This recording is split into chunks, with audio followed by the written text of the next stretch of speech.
Il y a 56 ans, Étienne Gilson, le grand historien de la pensée médiévale et de la philosophie selon l'esprit de saint Thomas d'Aquin, écrivit un article publié par France Catholique intitulé « Suis-je schismatique ?»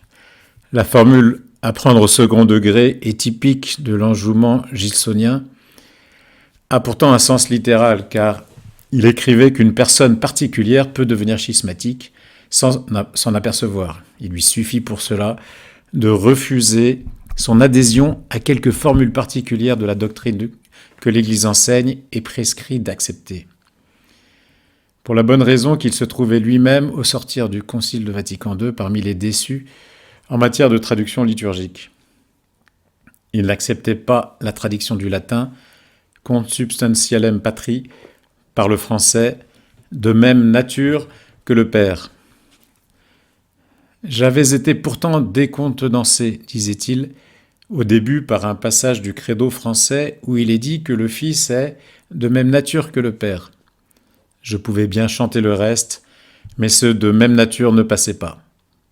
En y réfléchissant, j'eus au fait de voir pourquoi. C'est qu'ayant toujours chanté, en latin, que le Fils est consubstantiel au Père, il me semblait curieux que cette consubstantialité se fût ainsi changée en une simple connaturalité. Et si je m'obstine à les croire, c'est-à-dire le Père et le Fils, d'abord consubstantiels, ne vais-je pas, schismatique en révolte, contre la liturgie de ma paroisse, me séparer de l'Église à laquelle je suis si profondément attaché. Pourquoi une telle traduction ? M. Gilson écartait l'hypothèse d'un œcuménisme facile, car le symbole de Nicée, accepté par les autres confessions chrétiennes, dit expressément du Fils qu'il est homoousion to patri, en grec, c'est-à-dire de même substance que le Père.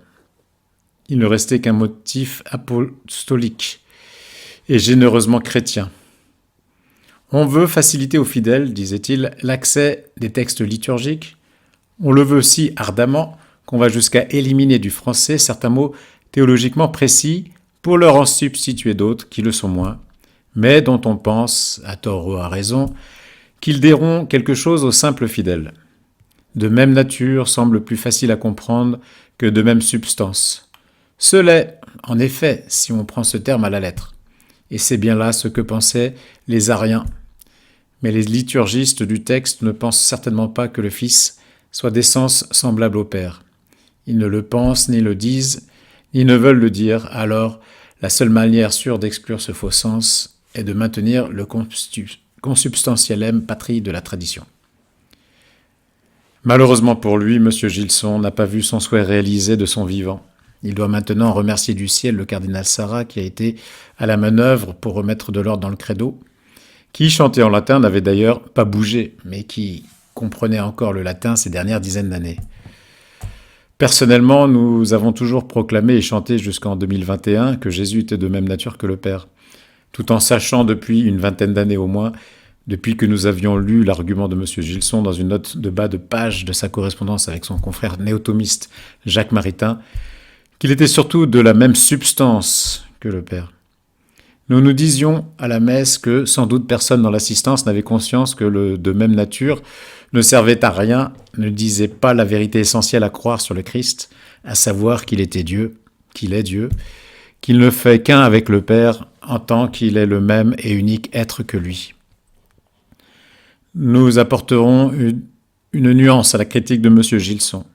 Arius ne semble pas avoir cru que le Fils était tout à fait de même nature que le Père, car étant créé par lui, il n'était pas éternel, il n'était donc pas tout à fait de la même essence. Dire que le Fils est de même nature que le Père n'est pas faux, mais c'est beaucoup moins précis. Par contre, l'argument nous paraît plus pertinent à l'adresse des musulmans. Si Jésus est de même nature que le Père, il peut être un autre Dieu que les chrétiens associent au Dieu unique, ainsi que le dit le Coran. Par contre, s'il est consubstantiel ou de même substance, comme on le confesse officiellement depuis le Concile de Nicée, il est le même être que lui. Le Père et le Fils sont un seul Dieu, une même substance.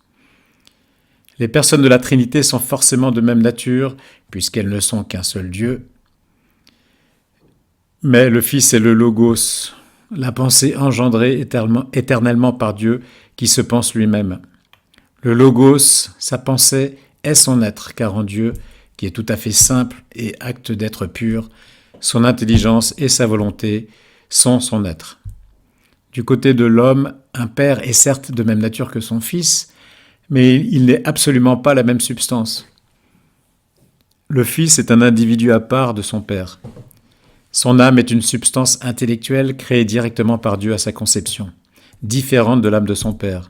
Son corps, que son âme informe et anime, est lui aussi une matière qui individualise la personne humaine. Un père humain et son fils sont deux êtres distincts.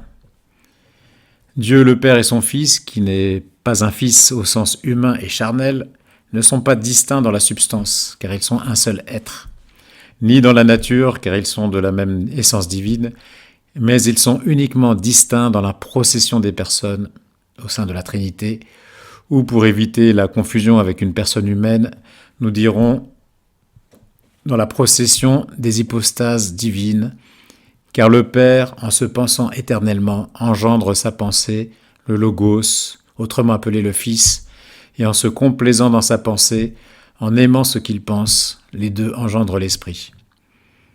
Nous sommes heureux de pouvoir désormais proclamer à la messe l'article de foi authentique que l'Église avait professé depuis des siècles, et qui redonne pleinement du sens au mystère de la Sainte Trinité qui, s'il est bien compris, est une porte ouverte à ceux qui doutent que le christianisme soit le monothéisme le plus conséquent qui soit.